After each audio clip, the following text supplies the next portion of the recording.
Hi guys, and welcome back to another video. It's been a couple of weeks since I last uploaded a video, and I was looking back through some of my old videos and some of my old pictures and felt like this would be a pretty good time to do a video because the tank has been set up now for 1 year. So it's going to be a bit of a recap on what I've done to the tank, what I've added to the tank, and just to basically show what you can achieve in a year. I'm quite pleased with how the tank's done in a year. There's things that I'm not happy with, as I'm sure most reefers probably have at least one thing that they're not happy with. Things that have happened and things that have gone well. So we'll start with the stock list of fish. I think I'm happy enough with what fish I have in the tank. We've got 2 clowns in here. We've got my big female that you can see swimming past the front now, and she's been with me quite a few years now. I did lose her mate in October last year when I just had them 2 fish set up in a fluval evo. I'd been on holiday, I'd had 2 weeks away, came back from holiday and did a water change, and after that water change I'd got the salt pre-made up from a store. I obviously do the check every time just to make sure it's definitely salt water, because I've been stung with that before, where I've thought I've purchased salt water and I've got it home and it's actually been RO. So I made sure that it was salt water. It was tested the salinity levels, and it was coming out at 1.024, which is around where I do my levels. I've got it to temperature, and did the water change in the evening. Came back down the next morning and my male was dead. So that was a bit rubbish, quite upsetting. Obviously that was my breeding pair, and I had raised eggs and fry and sold them on, so I was quite disappointed about that. I actually do have another clownfish in this tank, which is one of her babies, but as some of you who watch my videos for a while might have known, at one point I did have about 7 clownfish in here. I have moved a lot of the others on, so the only clownfish left in the tank is my larger female and then one of her young, which is just over a year old now. But because of the others that were in here, the younger one just took himself away and hid, so we don't really get to see much of him unless it's feeding time. I've got the 2 Bangai cardinals from tank closures, both from different tank closures. The larger one of the 2 was from a more recent one, but even that, I think it's been with me for probably about 6 or 7 months now. And then the smaller one was really tiny. That one came from a tank closure with some of the other fish that I had when I first set this Red Sea 250 up. They don't show any aggression towards each other, but they're also not showing any signs of mating, so I don't know whether it's 2 females. Sexing Bangais is really difficult unless you've got a really tuned in eye, but because the smaller one is so small, it's quite difficult to gauge what it is until it's going to be properly fully grown. The other fish is the spotted hawkfish. I think he was one of the first additions into this tank as well. I'd wanted the flame hawkfish, but funds at that time, I just set up a new tank, so I tried the spotted hawkfish, and you can see he's just been sat on the star polyps. Whenever you come into the room or near the tank, he's always at the front. He wants to know what's going on. Really engaging fish. But he's not the most colourful, and he's limiting me having any shrimp in the tank, which I would like shrimp, but any shrimp that go into the tank, that hawkfish just annihilates. So maybe one day we will get him out. Next up, it's probably the two blue damsels. I think they're Springer Eye damsels. They again came from a tank closure with one of the Bangais, the larger Bangai. People say that damsels are horrible and the bullies, and that is the case in some of them, but these two, to be fair, they've never shown any signs of aggression towards any of my fish. So while ever they're not going to do that, I'm happy to keep them in the tank. Next up is the bristle-toothed filefish, or the Aptasia eating filefish. It's just coming along there. Picked that guy up really cheap to try and get rid of my Aptasia issue. Didn't see him going for any Aptasia, but he stayed in the tank, and yeah, he's not harming anything, so I'm happy enough to keep him in. If I do want to add any more meaty LPS down the line, then maybe he will have to go, but until that point he's fine staying here. And then we've got the latest fish that I added, which was the copperband butterfly fish. Now, he did completely eradicate the Aptasia in the tank.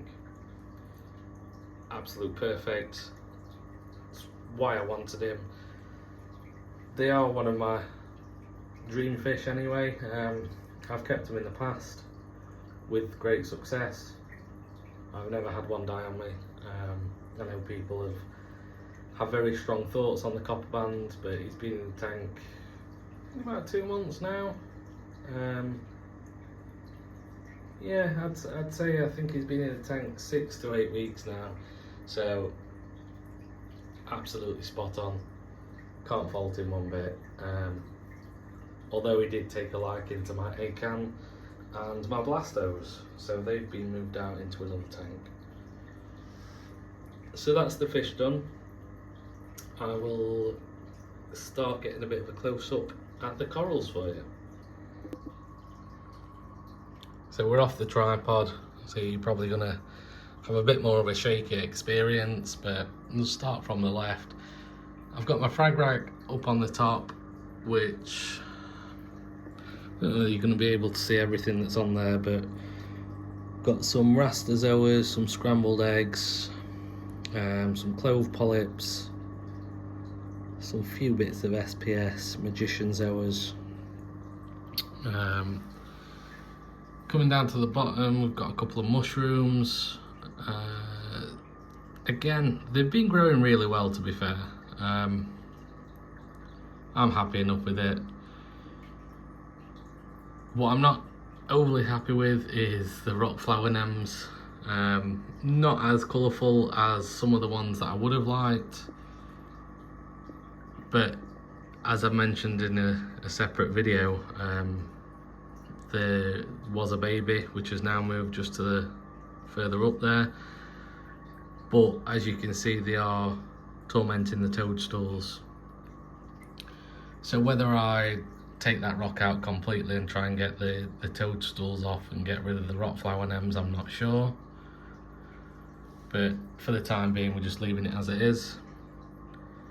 Got a nice colony of Duncans up there and a gold hammer, a couple more hammers. There is bubble tip nems. I am taking the purple bees or Pandora zoas that you can see straight in front. I'm going to remove all of those and they're going to a friend's tank. They've got predatory fish, so, and they've got coral eaters in the tank as well. A couple of angels and butterflies. So we're going to do a bit of a trial experiment, see how long they'll last, if they will last, if the fish will eat them. But the zoas on top are doing really well. I did wonder how they would do, because the light, there's probably,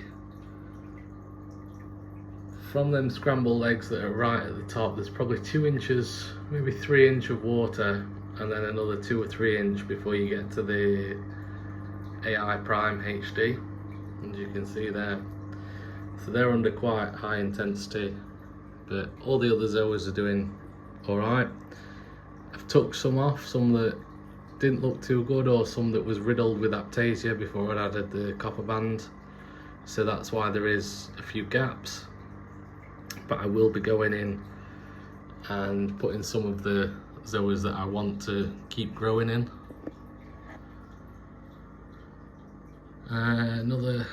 This hammer that you can actually see in front now, the purple stems with green tips, that was an absolute tiny polyp. It fell off of one of the other colonies when I eventually sold it all, and I saw it on the sandbed, just left it, let it do its thing, and it's taken a long time, but it's now based out, built itself a new skeleton, and is actually producing more little heads. Quite a few there as well. Fish are thinking that they're going to be fed. Brought the pot of food over and I've not fed them today, so they're all very angsty, waiting for the food. But this rock covered in mushrooms, that again came from a tank closure, just the horrible brown purpley mushrooms. But I've kept them on there, they haven't caused any issues. Sandbed, to say that the tank's a year old, I've been, for some reason, getting this horrible green slime algae, mainly just around this area. So I did try and clear up the bottom with corals because it was getting very clustered, and I thought, right, it's definitely the flow, because there's no flow getting to that part down there. So I tried moving stuff off the sandbed and it has helped a little bit, but again, it's not how I want it, so work still needs to be done. These blue tealy horrible pallies I've tried to remove numerous times, but they grow back quicker than I can remove them, so do need to do something about them though, because they are starting to overtake other zoas and they just don't look that nice. Moving back down, we've got some more hammers, some more Duncans, more zoas, all doing okay, nothing spectacular. Candy canes, that's doing okay. Forest fire Montipora there. There's another bit there that snapped off from. Some more magicians, and then there is German blue digitata and Possillopora. There's another Possillopora there. And underneath my rock work is where I throw all my dead skeletons and frag plugs and things like that. There is no end of Possillopora skeletons where they get to a certain size, similar to that one that's on the top there, and then I will take out this entire rock to get some anemones off, and when I rest that rock down, the frag falls off and I can never be bothered to glue it back on, and it eventually ends up dying because it's fell off. So a bit annoying, but Possillopora can grow like a weed, so I'm not overly fussed. Green star polyps does really well. everybody that comes to pick frags up off me always ends up taking a piece of that home, so it's, you know, it's really bright. It's one of the brightest ones that I've seen, even in the shops that I go to, they're never that bright. Another hammers there, some more coral, Duncans, some more zoas. You might be able to see just in the centre there's like a reddish brown star polyp, which came in on some zoas that I got from a tank closure, and they've managed to work their way onto the main rock structure. So again, every time I go into the tank doing any maintenance, get a scalpel and try and scrape them off, but they always end up popping back up. Bounce mushrooms and watermelon mushroom. I've got a favia, I think it's meant to be a dragon soul favia, but again, the hawkfish sits on everything. He's managed to knock that off a couple of times, same as the Hollywood Stunner chalice. Knocked it off, it's been upside down, I've not checked on the tank, or I've not realised that it's fell down. So they always look like crap because, I don't know, they just, I use Gorilla Glue, I've run out of my BRS glue, and I just think either I'm not gluing it right, or the flow, something's not right, because my frags stay on, but it doesn't take much for them to fall off. Like I said, the hawkfish sits on them and he'll work them loose, or big turbo snail comes in and they don't stand a chance against something like that. And then another Duncan colony. Really nice, but that one grows in quite a tight ball, so it's really difficult to frag.